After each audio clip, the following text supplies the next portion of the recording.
Nesse sentido, né, o bonapartismo é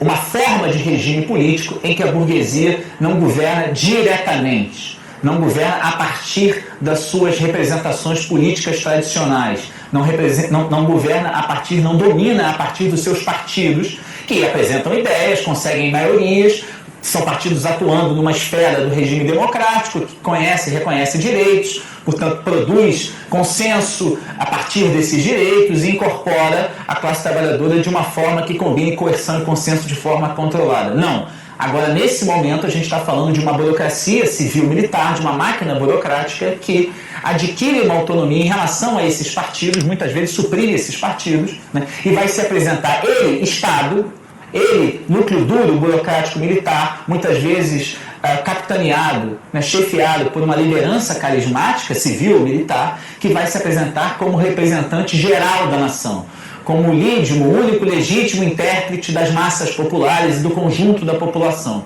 e que vai justamente suprimir, né, vários expedientes do regime democrático que são vistos como os responsáveis pela ameaça à ordem, pela divisão da nação. Os partidos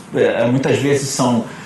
proibidos, vão adquirir funções laterais, porque são vistos como as manifestações das partes da sociedade que estão em conflito, no momento em que esse conflito se apresenta como uma ameaça à ordem como um todo, né? E uma série de liberdades e garantias democráticas, liberais, né, do regime democrático burguês são suspensas, porque são vistas como elementos que ameaçam a ordem como um todo, né? Pode-se falar que no bonapartismo, portanto, nos regimes de tipo bonapartista, e há uma variedade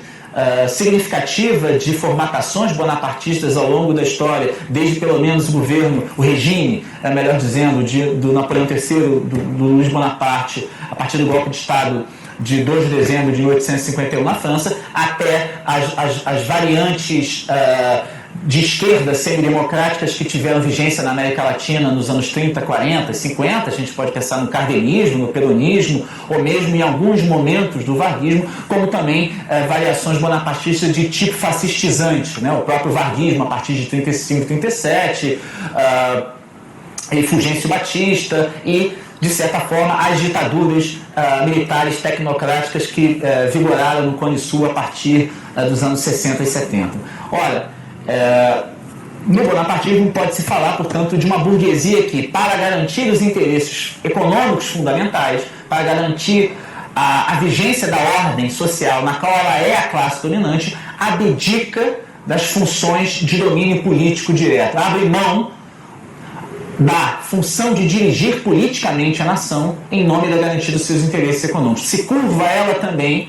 a um Estado que é o seu, mas que adquiriu naquele momento uma autonomia relativa e que vai arbitrar os conflitos internos à classe dominante e, por sua vez, arbitrar também os conflitos entre essa classe dominante, dividida, e a classe trabalhadora, na medida em que essa tem que ser incorporada de forma controlada, né? Ora, o bonapartismo é, portanto, uma tentativa de salvação da ordem, né, evitando um conflito, evitando que o conflito que tornava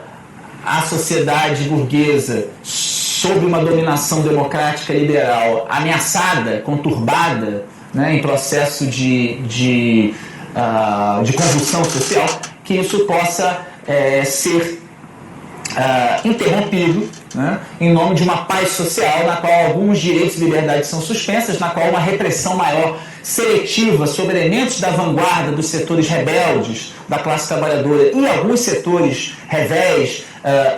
rebeldes também nas classes dominantes garanta uma ordem, evitando um conflito aberto entre as classes, no momento em que um conflito aberto entre as classes pode se mostrar relativamente perigoso para a burguesia na medida em que ela se encontra dividida, né? E, portanto, onde a ameaça, muitas vezes, mesmo que potencial de uma classe trabalhadora, é